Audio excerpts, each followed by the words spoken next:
My name is Thomas Myrtle. And I think I murdered my grandmother. You what? Ethel. Straight to the point. I like that. Present day, 1963.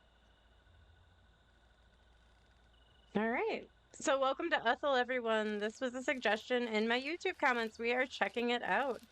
If you have suggestions on games you'd like me to check out, please feel free to leave them in the comments below this video. I did not look to see what this game's about, so we're going in blinds.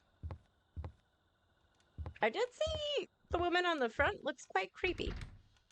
It's locked. I'll check around back. All right. This looks like somebody must live here. There's a little path. Oh, but there's graffiti on the wall, and it's... That looks like something's busting out from the inside. It looks beautiful. That's all blocked off. What are we keeping inside the house? Who the hell boarded this up? There has to be something around here I can use to take these down. Okay, so maybe a crowbar?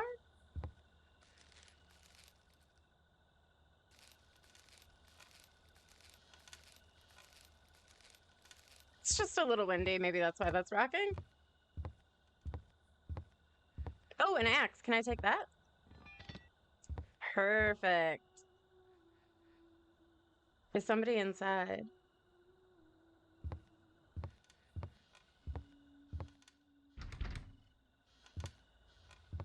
Who's singing?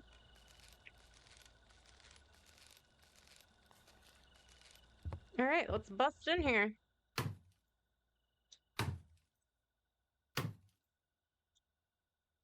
Can't. Oh, there we go. All right, we're in. That's not a light switch, is it? That. Oh, okay. Yep, need the flashlight. Nobody's singing anymore, though.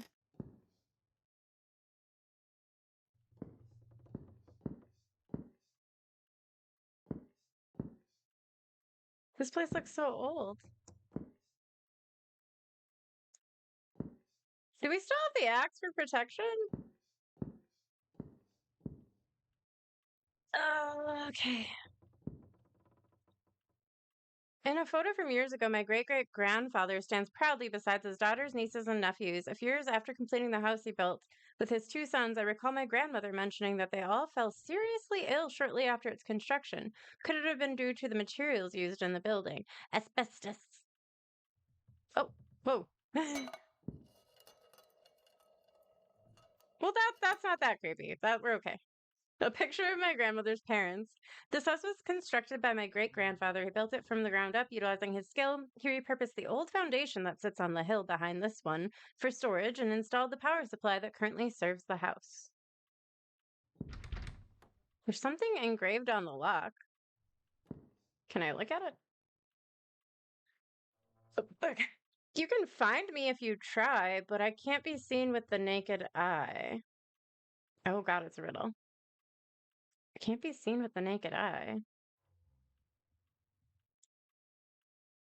The padlock has 4 digits.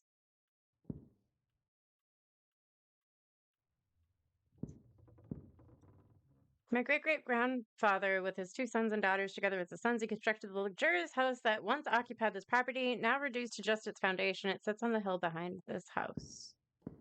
Okay. All right, so we're looking for a code.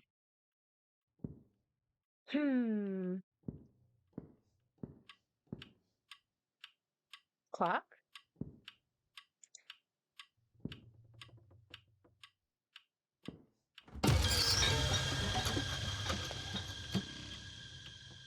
But why, though? Why is the food being thrown at us? Shut the door. Yeah, conserve energy.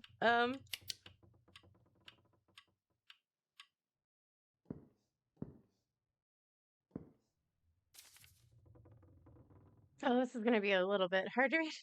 December 18th, 1949. There we go. It's been a tough journey, but I'm grateful to have my grandparents by my side when I had nothing and nobody else. I've been crashing on this couch for a few months now, and my back is constantly reminding me of the discomfort, but it's still better than the cold sidewalks I used to sleep on. Becky, I know you'll never read this, but I'm sorry that our marriage fell apart because of my battle with drugs and alcohol. I'm proud to say, though, that I've been clean for 2 years now, slowly but surely getting my life back on track. However, it's not all smooth sailing. My grandmother's health is declining, and it's heartbreaking to witness her struggle with forgetfulness. She tries to write new stories for her books, but her memory fails her after just a few sentences. We're doing our best to keep this from the press, but it's a battle we're fighting silently. Despite her health issues, she still gets up every morning at 4 a.m. like clockwork. Oh, God. To make us both a fresh cup of coffee. And those early mornings spent together on the front porch, sharing coffee and conversation, are precious moments I'll always cherish. As for Pa, he's been working tirelessly lately. Our connection, once strong during my younger years, seems to have faded. He appears lost, distant even. I had hoped that our shared experience of fighting in the wars would bring us closer, but it seems to have driven a wedge between us instead. It's a disheartening realization, but one I'm determined to navigate through. Overall, each day brings its own challenges and blessings. I'm holding on to hope and grateful for the family I have, even amidst the struggles we face. I almost forgot about my flashlight. So the grandma gets up every day at 4 a.m. Why did we still worried about how the beginning of the game started saying that I killed my grandma?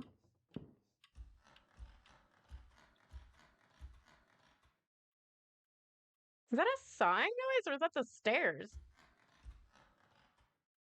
I think that's the stairs.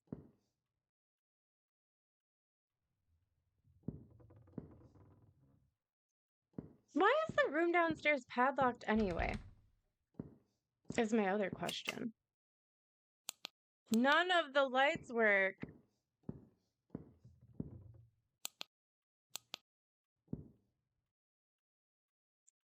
Grandma's parents years after finishing the very home I'm standing in.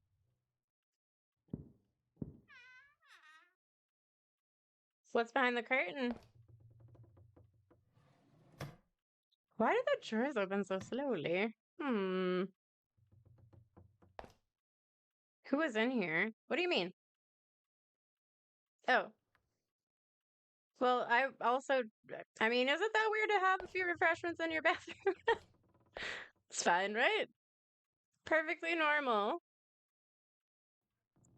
And a smoke. Hey, there's a letter there. Wait.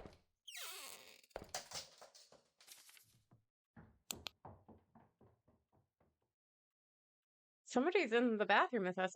July 11th, 1953. In the home of the famous late Ethel Myrtle with my future wife Claire. She's been nagging me for months to take a trip out here, so I surprised her with a visit to explore her idol's former residence. Despite its hidden location, I had a connection who had worked for Ethel. Rumors circulated about the grandson's involvement in Ethel's disappearance. Driven mad after the war, I'm guessing. The husband ended up disappearing after the events, and he hasn't been heard from since. Some think he's out looking for his grandson to seek revenge or something if he's even still alive. I would have liked to see more of this place, but nearly every door was locked, preserving its history. Claire insists on respecting the place. After I mistakenly tagged up some of the walls, I'll try to clean it up before we leave. We're hanging out in the bathroom, smoking and sharing a few drinks. That is very odd. Claire brought her Ouija board, oh no, to connect with Ethel. She's a bit of a fanatic. I never believed in that stuff, but whatever makes her happy. She seems off lately, but I'm glad this trip here made her day. Even though this place gives me a heavy feeling, I boarded up the back door at the request of Claire, so that when we leave, she at least has a sense that the place is protected. We're going to check out the rest of this house and see what we find, or rest of this place and see what we find, Max. I find it very odd that you would be having a smoke and some drinks in the bathroom. Why don't you just do that in the living room? Why the bathroom?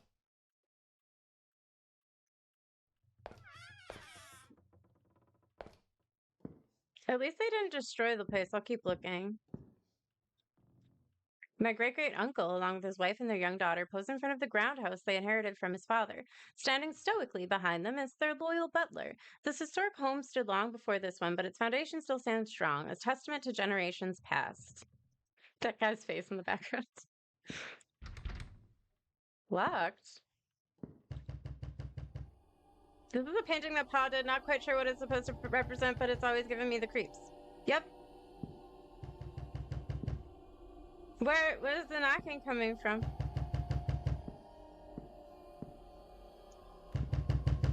It's this door. Why?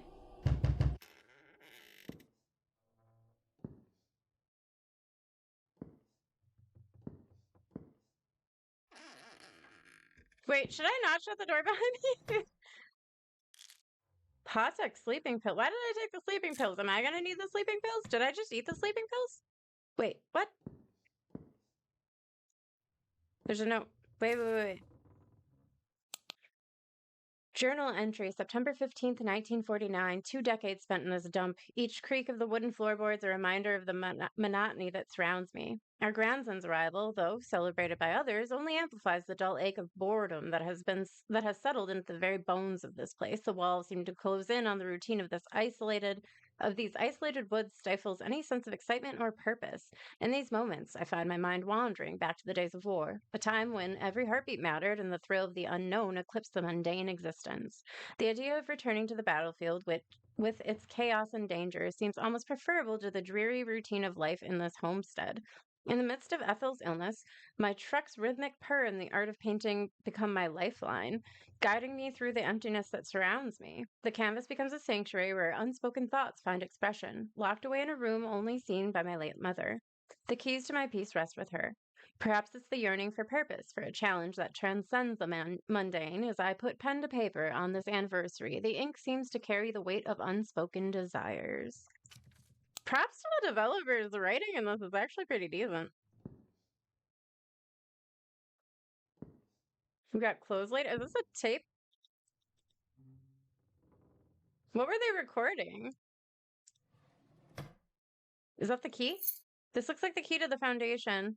Pa used to twirl around his finger anytime there was an outage. The foundation. Is that the door? What door is it? I hear the singing again. It's really faint, but I hear it. Hello?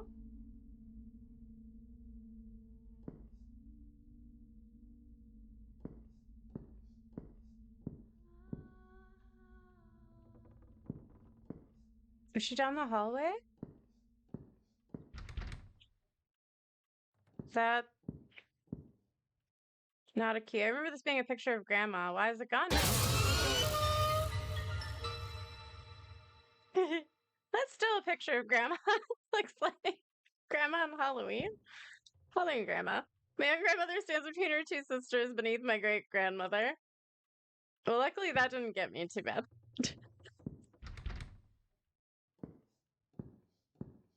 The singing must be coming from that door.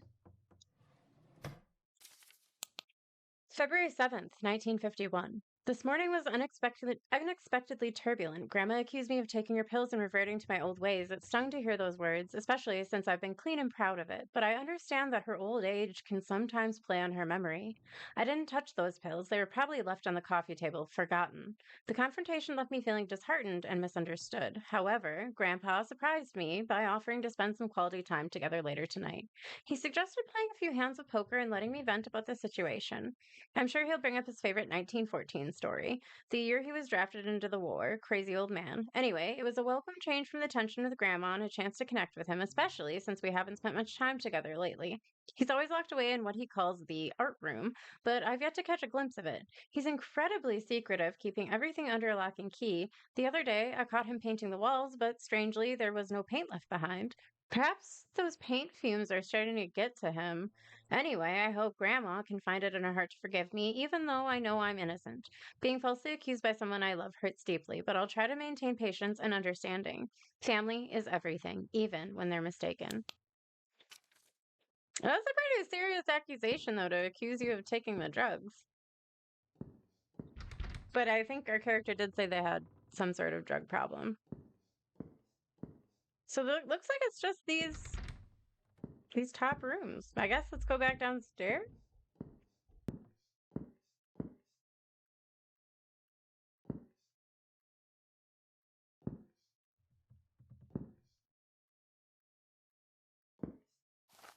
Oh, we found a fuse. Interesting.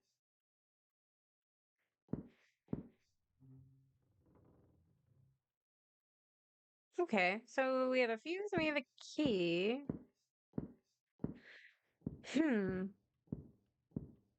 Maybe the keys.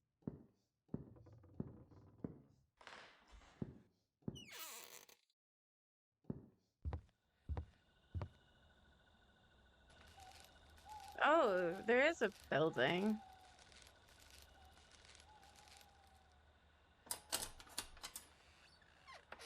Oh. Oh yeah, okay, so I wonder if somewhere in here is where we put the fuse. Oh, is that the fuse box? Maybe this is. Yep. All right, we've got the fuse.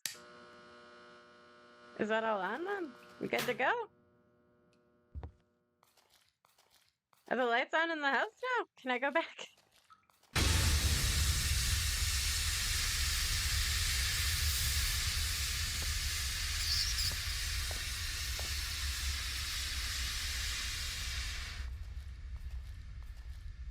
Cheap. Super cheap. Okay, did the lights turn on? The lights work! Ah, we don't even need a flashlight anymore. Maybe we do. Oh, there's not a light bulb in there. I don't like that the light's flickering down there.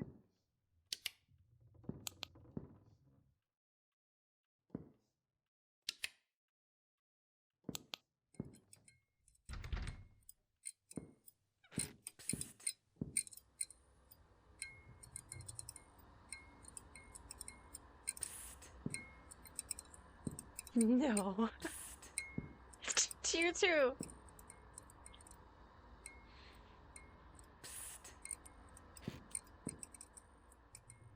Grandma?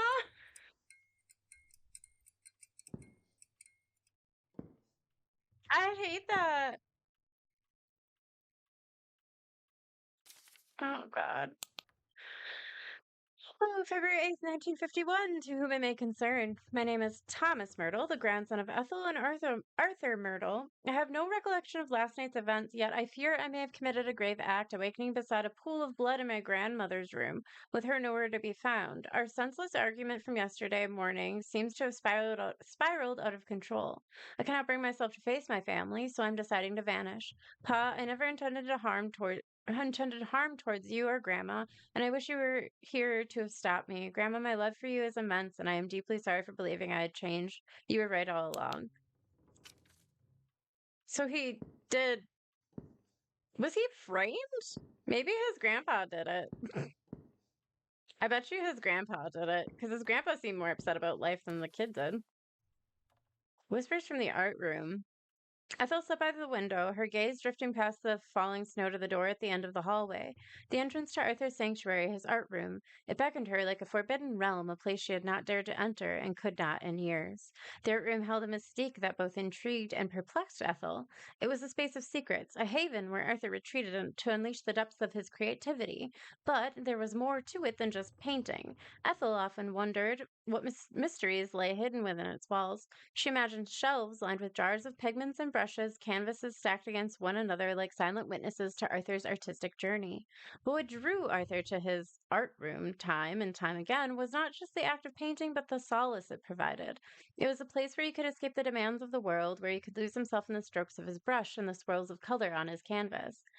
Ethel understood this, perhaps more than anyone else. She knew that Arthur's art was not just a hobby, but a lifetime, a tether to his true self in a world that often seemed indifferent to his dreams.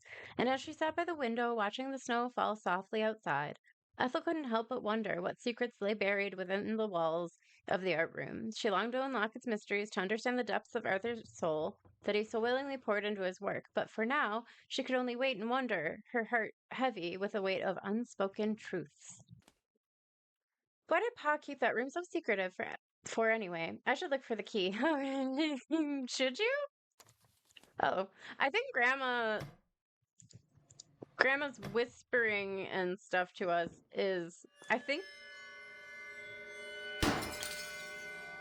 Huh? What are you? Hi? Why are you so little?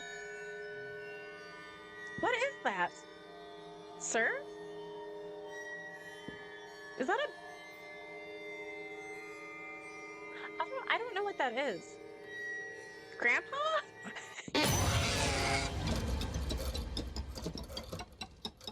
The hell was that? Am I having an episode? We should take some of those pills. I need to find the art room key. Think.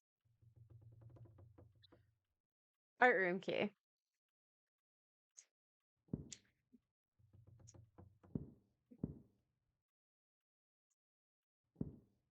With the ashes? Is the key with the ashes? Hello? Maybe? Perhaps? Can we break it? Got it. Okay, but what room is considered the art room? We don't have a code for that, so it's not the room down there. Is it the end of the hallway? And what is the baby thing running around the house?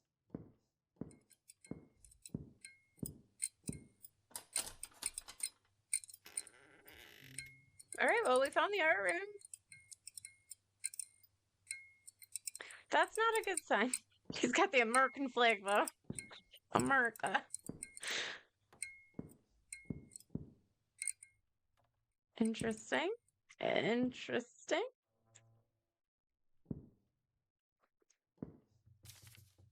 Tonight marks the final stroke of my brush within these walls as I ready myself for the eve to come. The eve for what? The canvas before me depicts a man dissolving into the ennui and weakness that surrounds me. The tape recording is safely secured in my study, but I'll be long gone before the ears of another hears it. What tape was he talking about? I need to get into that office. Where's the code? Pa loved his paint. There's even fluorescent paint in here. Huh?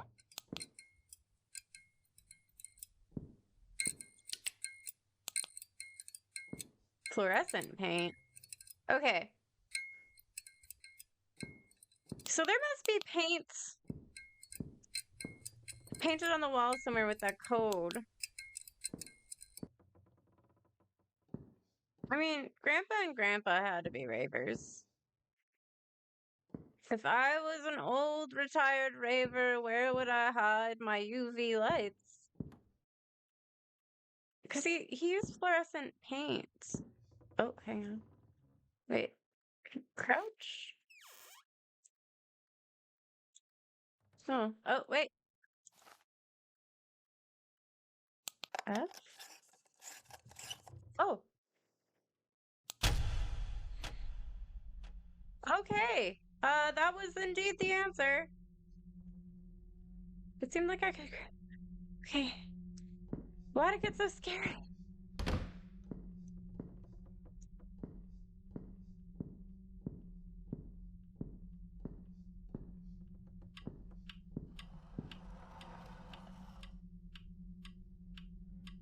The chair move? I don't know what that was.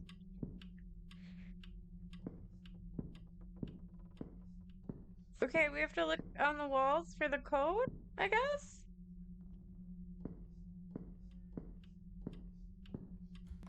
In his art room, maybe? Maybe it's in his art room. Still concerned about the tiny baby thing.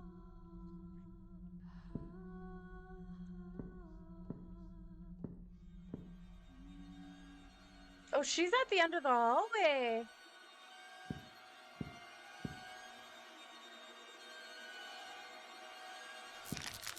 Oh my. Why can't I turn on my flashlight? Is she there?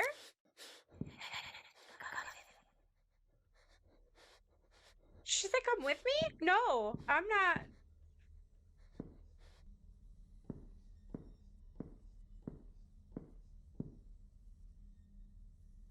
There isn't a code though. Where's the code?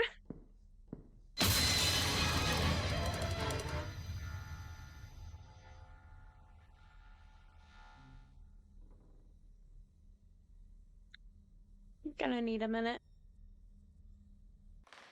These numbers have to be like really hidden or something. I'm not seeing anything.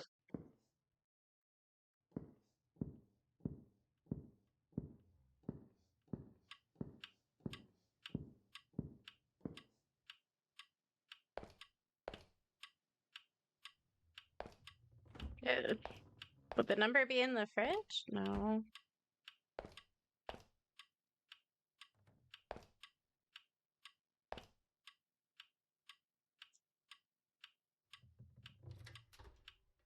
Wait, is that a number?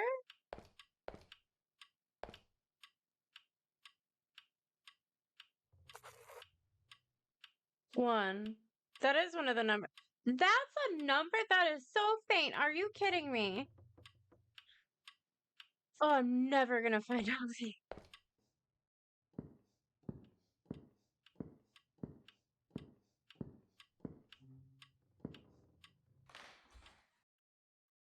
Oh, there's one. How do we crouch?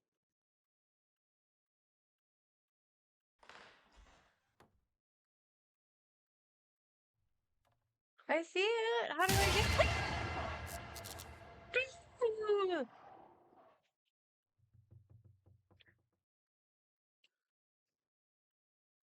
Okay. I'm gonna get the number. I think my character's stuck in the corner. My character is. I jumped so hard, my character's glitched in this corner. Okay. 4. Hey, hey, hey, hey. Hey, hey, hey, that's a 9. 9? I see it. Can I have it? Oh, yep. Okay. Okay.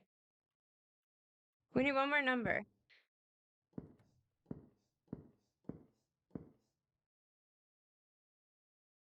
Some of these numbers are really hidden. Come on. No. Nope, you can keep crying. I am not interested. Not picking up what you're laying down. 4191. Hello? Is that not it? 1914. Ha ha! Ha ha ha ha! Psst. No. No, Grandma, no. No, Grandma, no. I can't see. Wait. Why is my flashlight not working? Okay, it's working.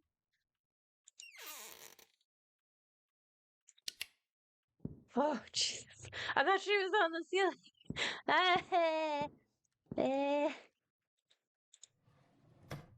Oh, the tape. Okay, yeah, we gotta go back up to the bedroom. All right. Okay, tape. Bedroom. I'm just looking straight ahead. Don't look around you.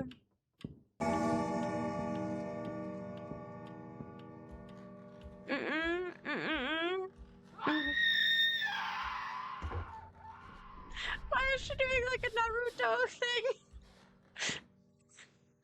No, no, no, no, no. Okay, let's just get in here and shut the door. I knew where this was. Okay. See what Grandpa has to say about Grandma Ethel.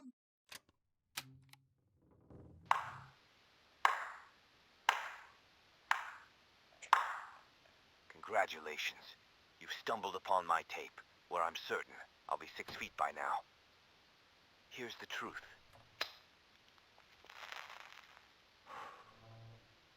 I snuffed out my wife, Ethel Myrtle, with my own hands. Craftily, I pinned the whole sordid affair on my feeble grandson. Oh, Tommy boy, you were a breeze to deceive. My hands may be dirty, but yours will bear the weight of the blame. You see, when you've got one soul dependent on meds to numb the pain, and another reveling in them for twisted delight, pitting them against each other is child's play. Just drop the pills next to the addict's pitiful bedside. I waltz in, the virtuous savior. Tom and I indulge in a deceitful game of poker, and as he rises to use the head, I sneak a generous dose of sleeping pills into his tea. Oh. Sweet dreams, Tom. you gullible pawn. Once Ethel was dealt with, I moved his body into her quarters. When he comes to, I'm sure he'll believe the terrors of the war made him do such a terrible thing. He won't suspect it was me. Little does he know, I had him dancing to my malicious tune. I've got him fooled. I fed him a load of lies, making him believe I'm off on some extended work trip tonight. I'd kill him too, but unfortunately, he's my cover. Here's the motive. I've gambled my life for this damn country. Yet, who gets the accolades? Not me, but Ethel. Maybe once I erase her from the scene, they'll finally acknowledge the greatness I've achieved, the masterpieces I've crafted. And if they still don't, well, this confession will cement me as the legend who silenced the renowned author Ethel Myrtle and got away with it. Right, case closed. All these years. I mean, we figured that out pretty quick. I found what I needed. I should leave. But the back door was locked. I don't think we're leaving. Why does Ethel want to beat us up, though? It's her husband who did it, not us. Okay, bye. Ethel. Is that coming from the attic? No.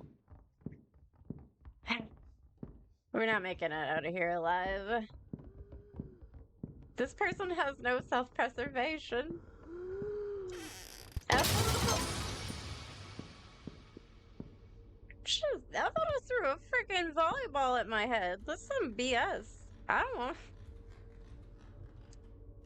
Is her body up here?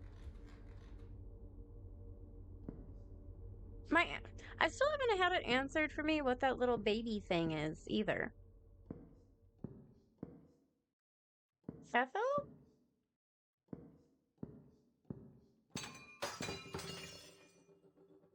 There's a spare tub up here. Is Ethel in it? I'm guessing.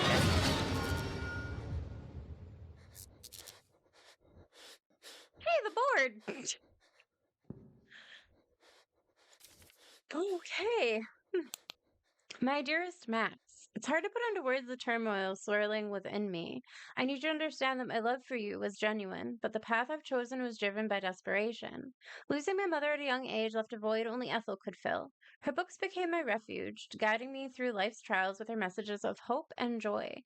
The road I've taken deceiving you to enter her cherished haven was not fueled by malice, but by a sense of duty.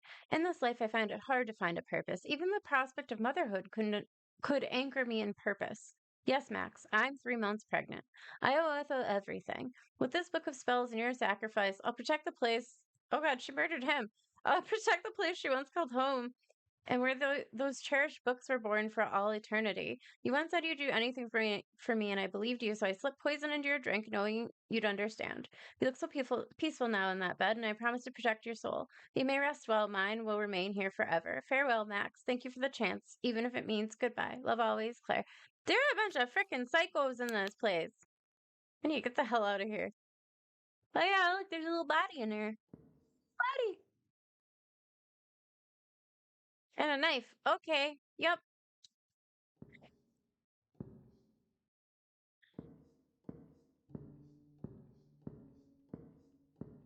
Somebody's playing the piano.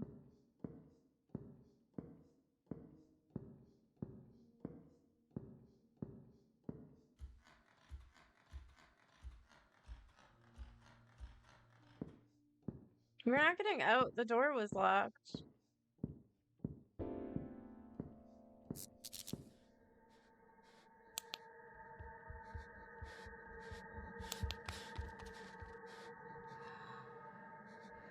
It's gonna be right in front of me.